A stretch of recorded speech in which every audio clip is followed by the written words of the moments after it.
kimwe mu bigora umubiri w'umuntu ni ukurwanya no gutsinda ibishuko ndetse n'irari uko byaba bimeze kose.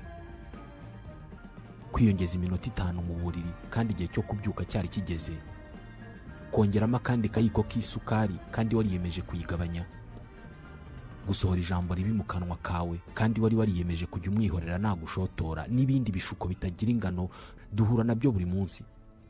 Martin Meadows wanditse iki gitabo yamaze imyaka myinshi agerageza umubiri we kugira ngo arebe ubushobozi bwawo mu kurwanya ibishuko n'irari. Rimwe na rimwe akanahitamo kwibabaza nta mpamvu.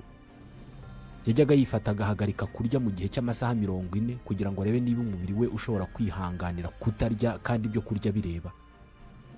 Yamaze amezi 2 buri munsi amara iminota 5 mu mazi yabaye urubura. Yajyaga hanze akamara iminota 30 mu mvura yinyagiza nta mpamvu igaragara ituma bikora. Yateruye ibintu biremereye cyane akabona inyenyeri mu mutwe we. Yanditse ku mpapuro amagambo arenga ibihumbi 100 mu kwezi kumwe. Iki ni igitabo cy'amapaji 400. Kubera iki yakoraga ibi bintu byose bigoye gutya? Yabikoraga kugira ngo arebe aho umubiri we ushobora kugarukira mu kwigenzura no kwihanganira ibintu bigoye. Niba yarashoboraga kumara amasaha 40 atarya kandi atabuze ibyo kurya, ubwo yakwihanganira no kutanywa icupa rya byeri inshuti ze zimuhamagaye ngo bajye mu kabari. Niba yarogaga amazi y'urubura mu gitondo, yakwihanganira kubyuka saa 10 z'ijoro akajya ku kazi mu mvura. Abantu bose bageze ku byo twese twifuza mu buzima, ikintu cy'ingenzi baturushije ni ukugenzura imibiri yabo cyonyine. Dore amwe mu mahame y'ingenzi afasha abantu kwigenzura no kugenzura imibiri yabo kugira ngo batagwa mu bishuko ibyo ari byo byose. Hari umuhanga mu by'ubukungu w'umutaliyani witwa Vilfredo Pareto. Uyu nguyu yahimbye ihame yise 80-20 principle.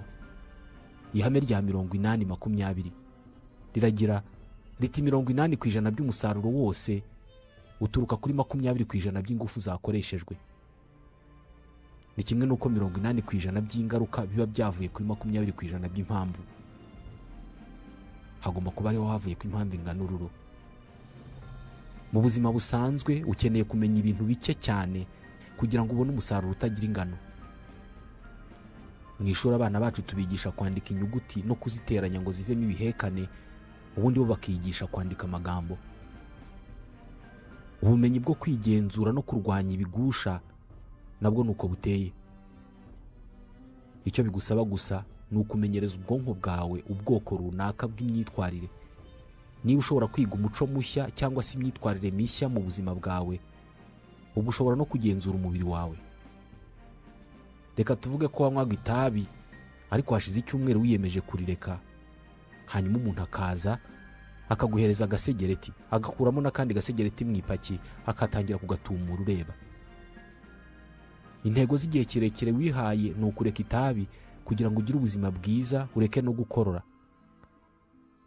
Gusa muri ako kanya ikigeragezo kikuri imbere.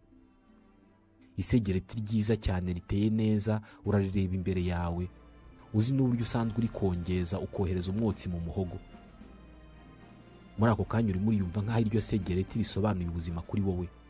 Ni ikibazo cy'urupfu n'ubuzima. Ukazenguruka ukareba ku ruhande ukishima mu mutwe ushakisha ingufu zo kwanga ako gasegereti. Nyuma y'iminota 2 isegereti ryakuvuye imbere, nta kindi kintu cyabaye. Nibigenda gutya uzaba umeze nk'utsinze igitero mu rugamba. Iyo wamaze kumenya neza igishuko kikwibasira, ushobora kugisimbuza ikindi kintu. Ubutaha ubonye isegereti ushobora kunywa amazi cyangwa se ukarya urubuto rw'ubwoko runaka. Ushobora gusimbuza itabi ikindi kintu, ikirahuri cy'amazi, urubuto cyangwa se shikrete cyangwa kwiryamira. Umubiri wawe ugeraho ukabimenyera nk'uko wamenyereye ko iyo ubyutse mu gitondo uhita ujya koza amenyo. Ntabwo ukeneye tekinike zituma utibagirwa koza amenyo, birizana iyo ukibyuka. Byitwa automated behavior. Kugenzura umubiri wawe ukubahiriza amahame neza bitangirana n'akamenyero. Bitekerezwa ko bitwara iminsi 66 kugira ngo igikorwa witoje kibe cyamaze kukwinjiramo cyabaye akamenyero. Niba usanzwe ubyuka ntusase, uramutse wihatiye kubikora mu gihe cy'amezi 2 udasiba, ubwo byaba byamaze kuba akamenyero, watangira kujya ubangamirwa no kubona uburiri budashashe. Buri munsi ugiye wemeza gukora igikorwa wifuza gutora nk'umuco, byagusaba kujya ubyiyibutsa bikugoye mu minsi ya mbere, ariko nyuma y'iminsi 66 watangira kujya ubikora utagombye no kubitekerezaho.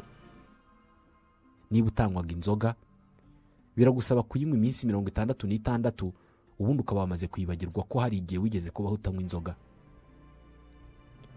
Umunyamakuru Charles Duhigg wanditse igitabo Why We Do What We Do in Life and Business yagabanije imico cyangwa se ingeso mu bice bitatu: igitekerezo, igikorwa n'igihembo cyangwa se umusaruro cyangwa ingaruka. Niba igitekerezo kikuri mu mutwe ari imwe muri shokora zirambitse ku mayetajeri muri supermarket, igikorwa ni ukuyirya, hanyuma igihembo cyangwa se umusaruro ukaba uburyohe mu kanwa kawe. Iyi niyo nzira ubwonko bwawe bukurikira iyo bugize igitekerezo, bugusunikira gukora igikorwa bushaka kubonamo igihembo cyangwa se umusaruro. Ikiza kirimo nuko dushobora gukoresha ubu buryo mu gutora imico myiza cyangwa se guhindura imibi dufite igahinduka myiza.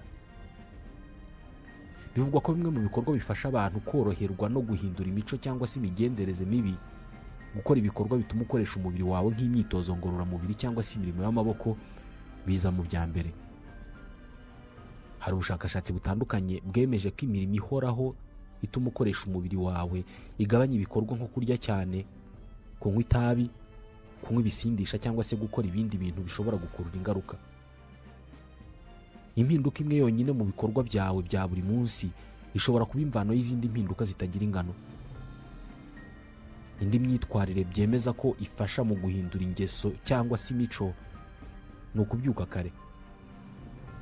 Bitekerezwa ko niyo wabyuka iminota 15 yonyine mbere y'igihe usanzwe ubyukira, bituma uwo munsi wirirwa neza kurenza uko wirirwaga. Ikindi ni ukugerageza ikintu gishya buri munsi utari warigeze ukora mbere. Ibi ngibi birimo gukora ibintu bitagushimishije ariko ukabikora ugamije kureba urwego umubiri wawe wabyihanganiraho. Ikindi gifasha abantu guhindura imigirire bashaka kwirukana mu buzima bwabo ni ukuzigama amafaranga. Ibi bituma hari ibintu ugabanya kugura mu by'ukuri utabaga ubikeneye. Kutabigura bihindura imibereho yawe ku rwego runaka. Ibi bihita bihindura byinshi mu mitekerereze yawe.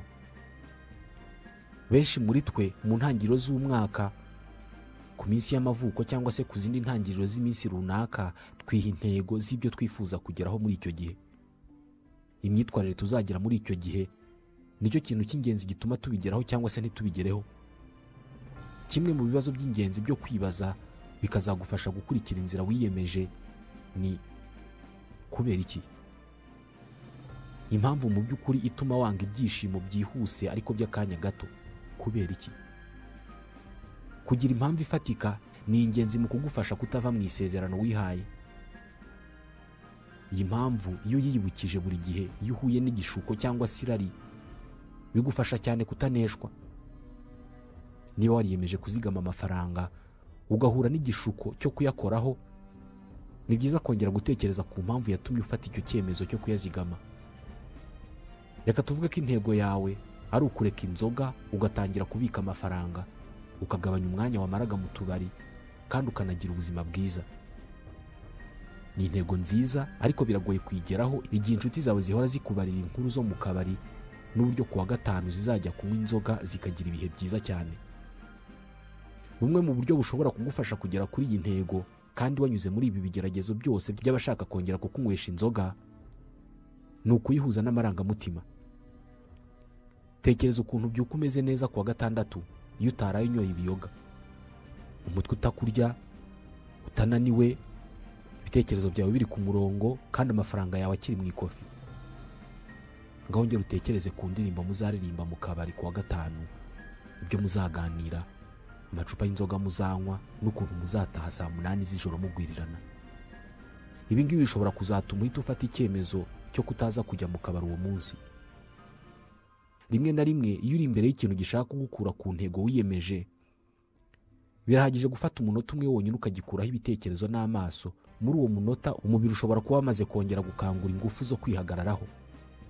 Kwerekeza amaso yawe mu gihe kizaza ukabasha kwireba warabashije kwesa umuhigo wihaye, ni uburyo bushobora kugufasha kunesha ibishaka kugukura mu murongo.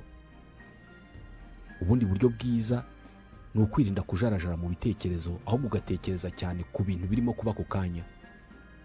Kenshi imico mibi biragora kuyigenzura kubera ko ibikorwa byayo biba mu buryo bwihuse cyane mu kanya gato cyane. Umuntu akubwira ikintu utishimiye, ukagarura ubwenge ku gihe wamaze kumubwira nabi.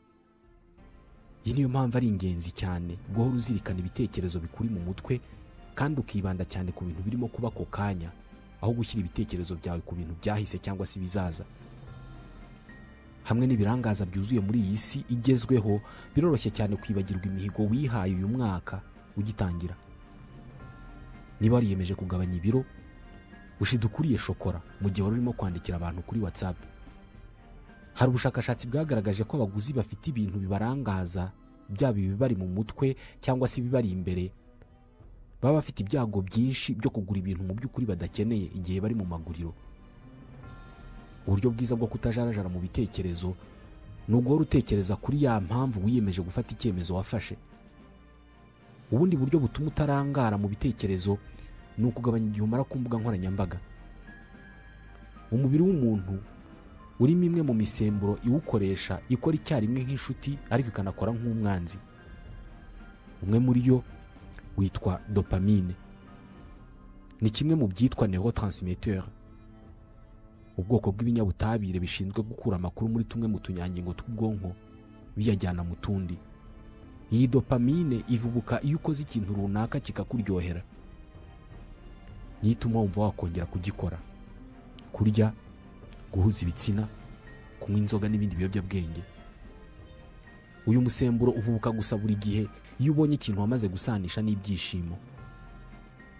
Bitewe n'ibyo wamenyereye, ubwonko bwawe bufata ibintu bimwe na bimwe bukabisanisha n'umunezero, ku buryo buri gihe iyo ubyumvise cyangwa se ubibonye, umubiri wawe uhita utekereza ibyishimo wabikuramo, ubundi ukitwara mu buryo bw'irari. Ni nk'umwana mutoya wamenyereje guterura ukamusimbiza, iyo akubonye nta kindi kimuza mu mutwe, uyu musemburo uhita uvubuka. N'imbwa nuko iyo wamenyereye gukina nayo, iyo ikubonye buri gihe iba ishaka ko mukora bya bindi mwakoze ubushize. Niko impumuro y'urukarango ku bantu bashonje ikora, amashusho y'urukozasoni, amashusho y'ibiribwa biryoshye ndetse n'ibindi. Umunywi w'itabi iyo abonye isegereti cyangwa se akumva umwotsi waryo, uyu musemburo uhita uvubuka mu bwonko, agatima kagatangira kurehareha. Gusa iyo icyo kintu urimo kwifuza cyangwa se wagiriye irari utakibonye, uyu musemburo uhita utangira kugenda ugabanuka. Ariko twese turabizi ko bigoye cyane kwihangana igihe ufite amashyushyu cyangwa se irari ry'ikintu runaka. Ni ukubera ko uyu musemburo uba urimo kuba mwinshi mu bwonko bwawe, ugusunikira gusingira icyo kintu. Kutawumvira bisa no kurwana nawo, ubwonko bwawe buba burimo kukurwanya. Iyo uzibukiriye amashyushyu cyangwa se irari bikakunesha, icyo kintu washakaga ukakibona, icyo uba ubonye mu by'ukuri ntabwo ari ibyishimo, ahubwo ni ugukira umuhangayiko waterwaga no kutabona icyo kintu. Nicyo ushobora gukora rero kugira ngo utsinde urugamba rw'amashyushyu n'irari birimo kugusunikira kunywa agasegereti kandi wari wiyemeje kureka itabi, gufata icupa ry'inzoga kandi wari wiyemeje kuyireka, cyangwa se kwinjira mu gikorwa cy'ubusambanyi wari wiyemeje kwifata. Dopamine ivuburwa n'ibitekerezo, impumuro, uburyohe ndetse n'ibyo urimo kubona. Amashyushyu ni ugusunikirwa gusubiza ibi bibazo kandi kano kanya. Iyo ufite amashyushyu cyangwa se irari, wumva udashobora kwifata n'umunota umwe. Gusa aya mashyushyu aba menshi cyane iyo icyagutera kiri hafi aho ngaho imbere yawe ukireba. Iyo kitari hafi aho ngaho, uba ufite amahirwe menshi yo kunesha urwo rugamba. Niba baragutegetse kureka isukari, ukaba urimo kubona shokora imbere yawe, yihakure, ushaka ahandi uyishyira aho utayibona.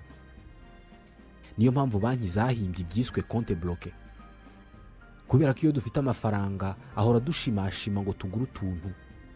Iyo wafungishije konti yawe ku buryo kuyakuraho bikugora, uba ufite amahirwe menshi yo kunesha iryo pfa cyangwa se iryo shyushyu cyangwa se icyo kigeragezo cyo gusesagura.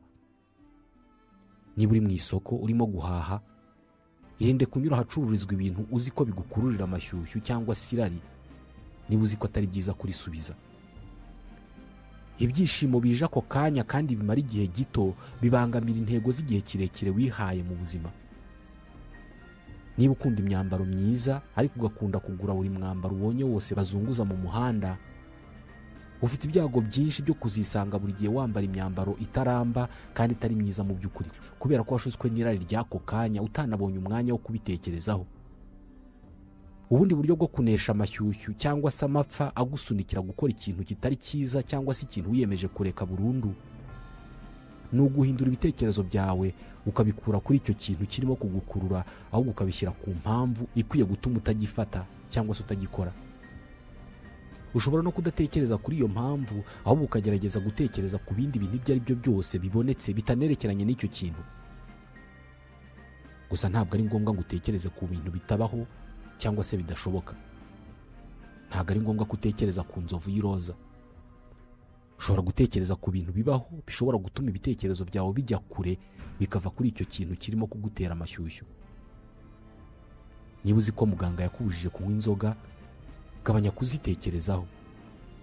Niba ufite ikibazo cy'umubyibuho ukabije ukaba udakora imyitozo ngororamubiri kandi ukaba ukunda umuziki, ushobora kurema ubundi bwoko bushya bw'ibyishimo bizatuma ukora imyitozo ngororamubiri kandi ukagabanya kurya.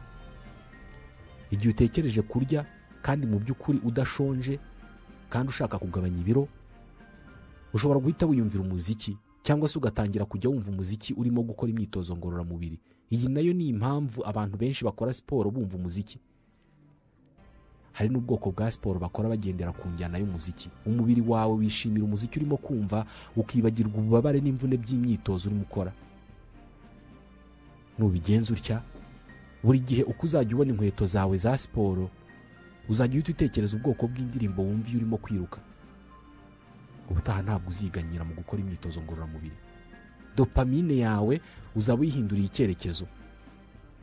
Bizaba bisa naho uyeretse ikintu gishya kizajya gituma ivubuka.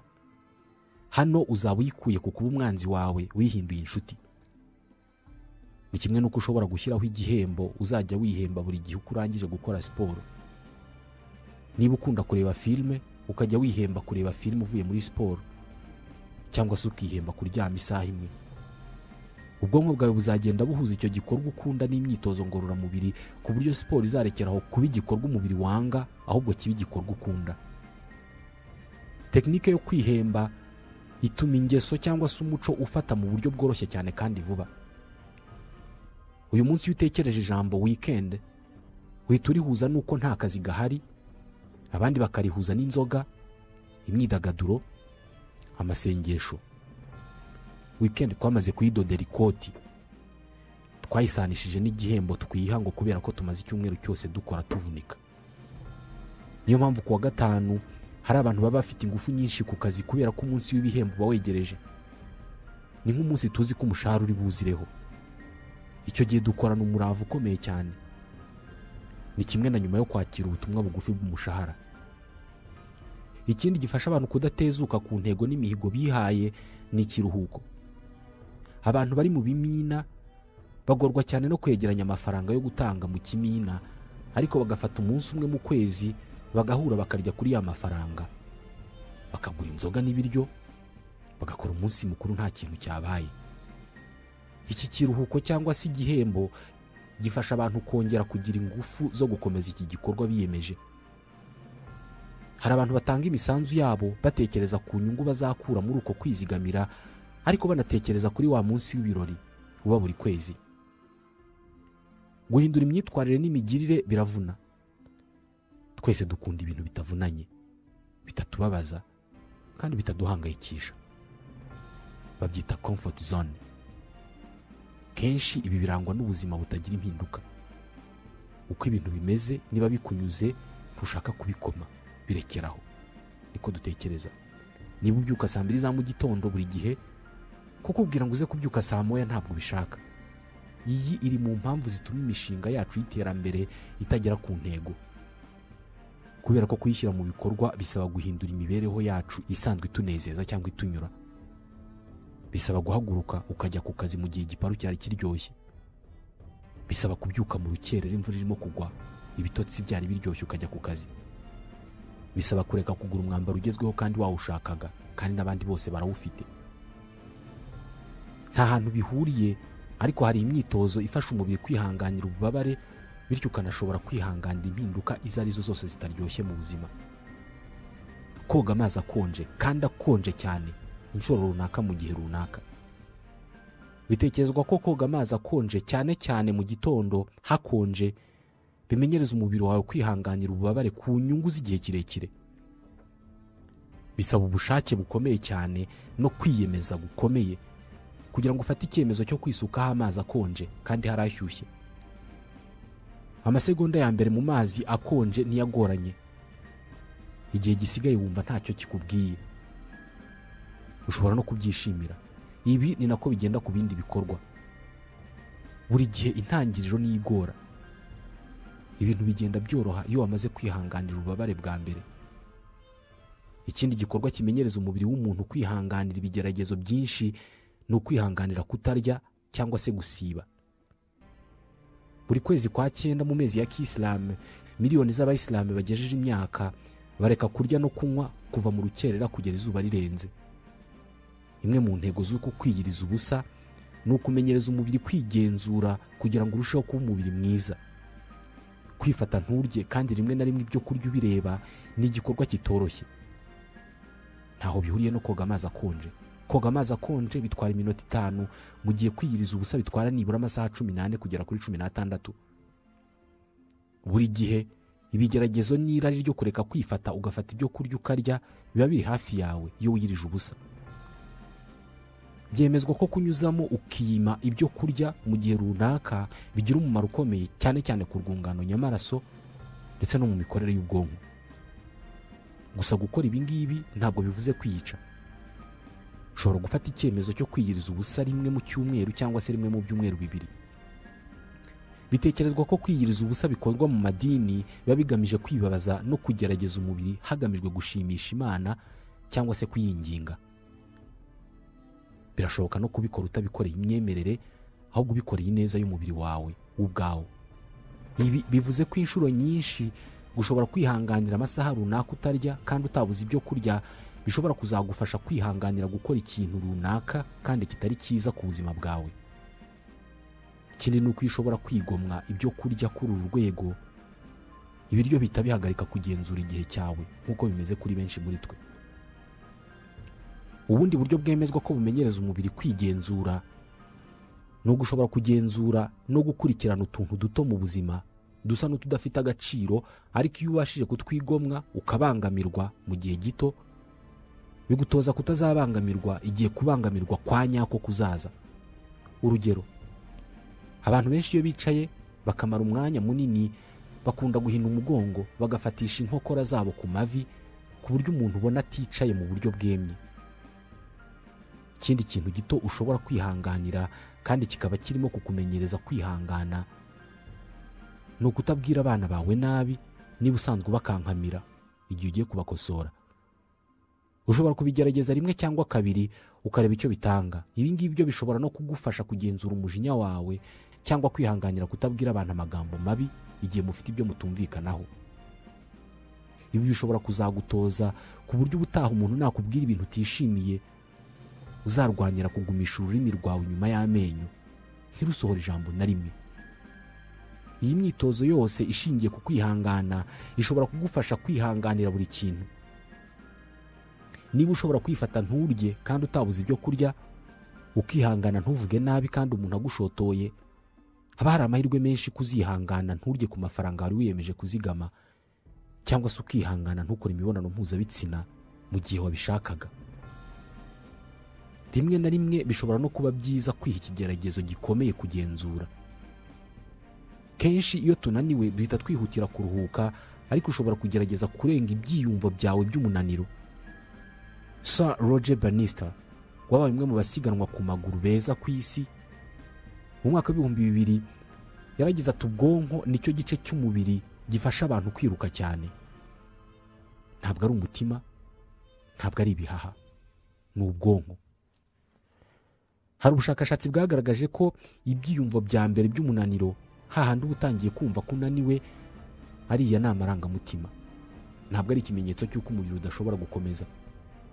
Ibi birumvikana ko buri wese ashobora kurenza igihe atangiye kumva umunaniro, ahubwo agakomeza gukora ibyo yakoraga. Rimwe na rimwe ubwonko bwawe nibwo bugufunga bukakubuza gukomeza gukora ngo urananiwe. Niba ushobora gukomeza gukora cyangwa se kwiruka ukaminuka umusozi kandi wamaze kumva umunaniro kandi nta wagutegetse kuminuka uwo musozi, ushobora no kwihanganira kutarya ku mafaranga wiyemeje kuzigama cyangwa se kudahuza ibitsina igihe bitari ngombwa cyangwa se byagushyira mu kaga. Bitekerezwa ko kugira ubushobozi bwo kwigenzura cyangwa se kububura ari imyitwarire yandura cyangwa se imyitwarire abantu bahererekanya. Hari umushakashatsi witwa Rosamond wakoze ubushakashatsi ku ruhare rw'umuryango mu kwiyongera k'umubyibuho ukabije mu bantu. Yagaragaje uburyo uko umuryango mugari ufata umubyibuho ukabije bigira uruhare rukomeye mu kongera umubare w'abafite iki kibazo. Yagaragaje ko uburyo inshuti n'umuryango bitwara ku muntu ufite umubyibuho ukabije, bamubwira ko ari mwiza uko ameze, ko nta kibazo akwiye kugira, ko ari ibisanzwe, bigabanya ibikorwa yagakoze ngo arwanye icyo kintu. Ikindi, bitekerezwa ko uteye nk'abantu 5 mukunda kuba muri kumwe. Niyo mpamvu umugore n'umugabo usibye kuvuga ko iyo batindanye bageraho bagasa, baba banavuga kimwe, bafite imico imwe. Ibi birumvikanisha ko niba inshuti zawe nta kindi zitekerezaho umwanya munini kitari inzoga cyangwa se ubusambanyi, ufite ibyago byinshi byo kuzaba nkabo. Bitekerezwa ko nta muntu wivumburira kunywa itabi ngo abyuke mu gitondo yumva arashaka itabi ntawe yabonye arinywa cyangwa se nta nshuti afite zirinywa. Ibi bivuze ko gushobora kugenzura umubiri n'imibereho yawe nabyo bishingira ku bantu mukunda gutindana cyangwa se abo mumarana igihe. Gusa ibi ngibi ntabwo bivuze ko ukwiye gucika ku nshuti zawe kandi ntacyo zagutwaye. Martin Meadows atanga inama yo gukoresha ibitabo na internet, ugahitamo kuba nk'abantu bo mu bitabo no mu zindi nkuru bitwaye nk'uko ushaka kumera. Iki gitabo gitanga inama y'ibyo ushobora gutekerezaho bikagusubizamo ingufu igihe wari ugiye gucika intege cyangwa se igihe urimo kunyura mu bikomeye. Igihe urakaye cyangwa se ubabaye, wibuke ko ububabare buri mu nzira zo gukura, ko ibintu byose mu buzima bitangira kandi bikarangira, ko guhangayika no kwiganyira ntacyo bikemura, ko inkovu ari ibirango byo gukomera kwawe, ko buri rugamba hari intambwe igana imbere, ko impungenge n'urucantege by'abandi bitakureba.